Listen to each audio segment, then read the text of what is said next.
So question number 11, the ratio of frequency of fundamental harmonics produced by an open pipe to that of closed pipe is having the same length. हमें दोनों pipes की given length same है इस question में. अगर मैं open pipe की बात करूं तो यहाँ हमारी स्टैंडिंग वेव्स कुछ इस तरह की बनती हैं. क्लोज पाइप में स्टैंडिंग वेव्स हमारी कुछ इस तरह की बनती हैं. Length are same. This is lambda by 4, so here we can write lambda by 4 equals to L. Here it is lambda by 4 plus lambda by 4, that is lambda by 2 equals to L. तो lambda यहाँ आ जाता है हमारा 2L, lambda यहाँ आ जाएगा हमारा 4L. Frequency का formula होता है V by lambda, तो फ्रीक्वेंसी यहाँ हो जाएगी V by 2L और यहाँ हमारी फ्रीक्वेंसी हो जाएगी V by 4L. हमें यहाँ फ्रीक्वेंसी का रेशो पूछा है, तो ratio in open pipe to the close pipe that will be V by 2L is to V by 4L.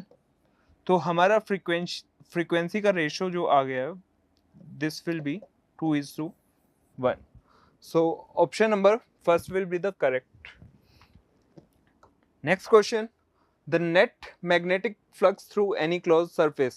तो गॉस लॉ हमारा मैग्नेटिज्म में कहता है कि किसी भी क्लोज सरफेस से net magnetic flux is zero. तो हमारा आंसर हो जाएगा 0 and option 4 will be the correct option. Next, the work function of caesium, potassium and sodium are 2.14 electron volt, 2.3 electron volt, 2.75 electron volt respectively. If incident electromagnetic radiation has incident energy of 2.2 electron volt, which of these photosensitive surface may emit photoelectrons? तो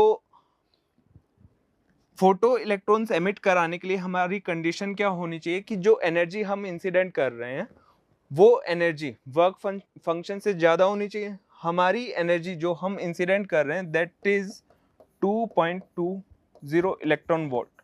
और यहाँ work function अगर हम तीनों options में देखें तो work function सिर्फ सीजियम का वर्क फंक्शन इससे कम है, तो सिर्फ उस केस में हमारा फोटो इलेक्ट्रॉन एमिट हो सकता है. सो option number 4 will be the correct answer. Next question is the minimum wavelength of X-rays produced by an electron accelerated through a potential difference of V volts is proportional to. यहाँ पे the minimum wavelength of X-rays produced by an accelerated voltage E is equal to hc by lambda.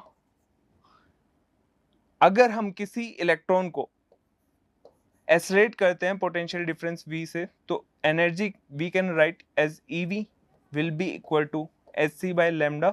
So lambda equals to hc by EV. So we can say that lambda is inversely proportional to V. तो हमारा option जो correct हो जाएगा वो हो जाएगा option number first. Next question, a 12 volt 60 watt lamp is connected to the secondary of a step down transformer whose primary is connected to AC mains of 220 volt. Assuming the transformer to be idle, what is the current in the primary winding? हमारे पास formula आता है V in primary divided by V in secondary equals to I in secondary divided by I in primary.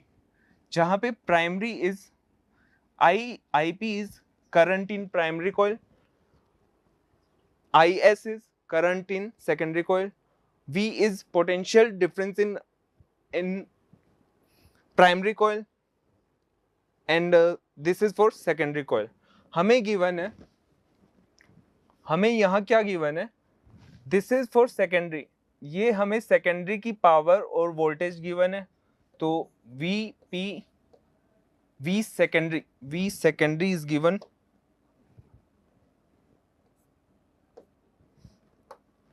Vs equals to 12 volt, power in secondary equals to 60 watt, और power के लिए हमारे पास formula होता है Vs into I S. यहाँ से हम secondary coil के अंदर करंट निकाल सकते हैं।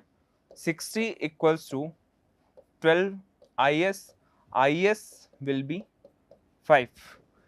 और हमारे पास और क्या गिवन है, Vp is given as 220 volt. हम ये सारी वैल्यूज इस फॉर्मूले में पुट कर देंगे। 220, Vp is 220, Vs is 12 equals to Is हमने निकाल लिया है equals to 5. We can find Ip from here. That will be so if we find Ip, it will be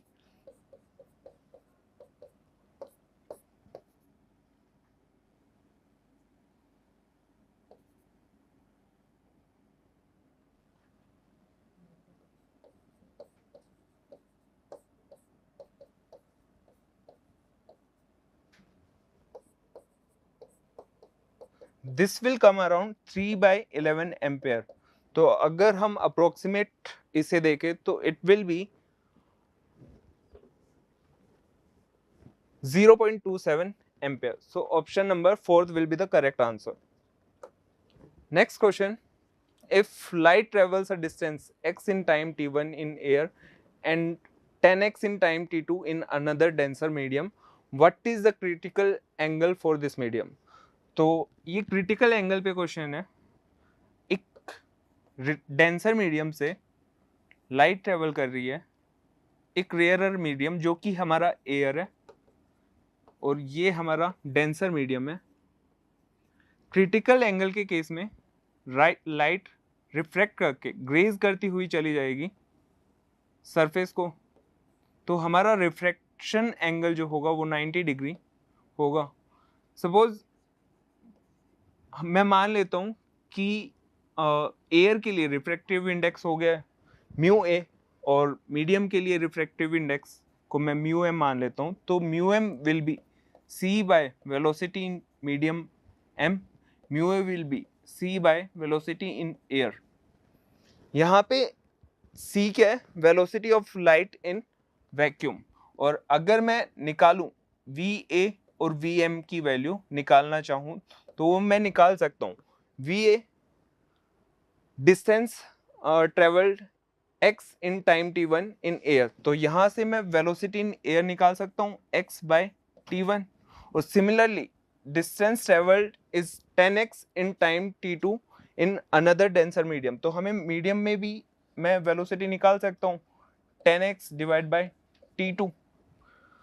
यहाँ से अगर मैं लॉ ऑफ रिफ्रैक्शन यूज करता हूँ, सपोज हम अज्यूम कर लेते हैं इस एंगल को a जो कि हमें फाइंड करना है, तो mu m into sine a will be 1 into not 1 mu a into sine 90 degree, ये हमारा 1 हो जाएगा। तो यहाँ से साइन a की वैल्यू हमारी आती है mu a divide by mu m, और मैं म्यू ए और म्यू एम की वैल्यू यहाँ से पुट कर सकता हूँ इन टर्म्स ऑफ वेलोसिटी। तो mu A is C by V A, तो mu A is inversely proportional to हमारा जो रिफ्रैक्टिव इंडेक्स होता है वो inversely proportional to velocity. So we can write V A V M. V A की value हमने find की है x बाई t1, और वी एम की वैल्यू जो है वो है 10x by t2। So this will come out 10t1 by t2। तो हमारा जो क्रिटिकल एंगल आ गया that is sine inverse 10t1 by t2। So option number 3rd will be the correct answer. Next question. A metal wire has mass of 0.4 plus minus हमें metal wire के मास के अंदर measurement, मास के measurement में error दी गई है, radius के मेजरमेंट में एरर दी गई है और लेंथ के मेजरमेंट में एरर दी गई है. The maximum possible percentage error in the measurement of density will nearly be. हमें निकालनी है कि डेंसिटी के मेजरमेंट में कितनी मैक्सिमम पॉसिबल एरर हो सकती है. तो डेंसिटी का हमारा जो फॉर्मूला आता है that is mass upon volume, और वॉल्यूम को मैं यहाँ लिख सकता हूँ area into length, and area of a circle is pi r square l. तो यहाँ से अगर मैं परसेंटेज एरर का फॉर्मूला लिखना चाहूँ तो that will be delta rho by rho, that is density will be, यहाँ r की पावर 2 है तो 2 into delta r by r plus delta m by m plus delta l by l. ठीक है, यहाँ डेल्टा r की value क्या हो जाएगी, delta r will be 0.001 divide by radius हमें गिवन है 0.3 plus delta m will be 0.002 divide by mass given 0.4 plus delta l is 0.02 divide by 5. सो अगर हम इसे सॉल्व करते हैं तो हमारा जो आंसर आता है that will B 0.016. Percentage error निकालने के लिए इसे 100 से मल्टीप्लाई करना पड़ेगा, तो हमारा जो आंसर आएगा that will be 1.6%. Option number second is correct. Next question, for Young's double slit experiment, two statements are given below. If screen is moved away from the plane of slits, angular separation of the fringes remains constant. Statement first हमारी given है कि अगर हम screen के बीच में distance, screen को दूर लेके जाते हैं तो एंगुलर सेपरेशन सेम रहेगा. देखो एंगुलर सेपरेशन क्या होता है, मान लो this will be the angular separation. हमारी फ्रिंज विड्थ क्या आती है, d lambda by d. Suppose मैं एक फ्रिंज विड्थ के लिए इसको एप्लीकेबल करने की कोशिश कर रहा हूँ, तो हमारी fringe width will be d lambda by d. This is known as angular separation, this distance is d. अगर मैं ये एंगल को स्मॉल लेता हूँ तो हमारा जो angular separation that will come out as d lambda by d divided by d, capital D. This d will cancel, lambda by d. तो जो हमारा angular separation है that is depending on wavelength and slit distance between slits, right? जितनी ज़्यादा wavelength होगी उतना ही ज़्यादा angular separation होगा, जितनी कम डिस्टेंस होगी बिटवीन स्लिट्स उतना ही ज़्यादा एंगुलर सरफेस एंगुलर सेपरेशन होगा. तो हमारा statement 1 will be the correct because हमारा angular separation is not depending on the distance between screen and slits. But statement second बोल रहा है कि if the monochromatic source is replaced by another monochromatic source of larger wavelength, the angular separation of fringes decreases. This statement is wrong because wavelength बढ़ने पर angular separation बढ़ रहा है और यहाँ ऑप्शन में दिया है decreases. So this statement is wrong. So our correct option will be statement first is true but statement second is false. Option second is correct.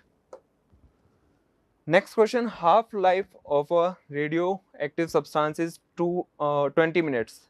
In how much time the activity of substance drops to 1/16 of its initial value. हमें ये देखना पड़ेगा कि 1/16 कितनी half life में होगा. तो 1/16 को हम लिख सकते हैं 1/2 की पावर 4, और एक हाफ लाइफ में 1/2 जाता है तो n हाफ लाइफ में 1/2 16 जाएगा, तो हम यहाँ से कंपेयर करके n इक्वल्स टू 4, तो n इक्वल्स टू 4 मतलब 4 हाफ लाइफ लगेंगे 1/16 होने के लिए। हमें हाफ लाइफ गिवन है 20 minutes, so this will be 80 minutes. Option number 3 will be the correct. Next question, the equivalent capacitance of the system shown in the following circuit. हमें इस system का equivalent capacitance निकालना है। ये दो यहाँ हम देख सकते हैं, ये दो capacitance are in parallel combination, so in दोनों का कैपेसिटेंस ऐड हो जाएगा, दैट विल बी 6 माइक्रोफैरड। और ये दो फिर सीरीज कॉम्बिनेशन में रिजल्टेंट कैपेसिटेंस निकालने के लिए हम फॉर्मूला अप्लाई कर देंगे 6 इंटू, तो हमारा resultant capacitance will be 6 into 3 divide by 3 plus 6। हमारा आंसर हो जाएगा 2 microfarad. So option number 4 will be the correct answer.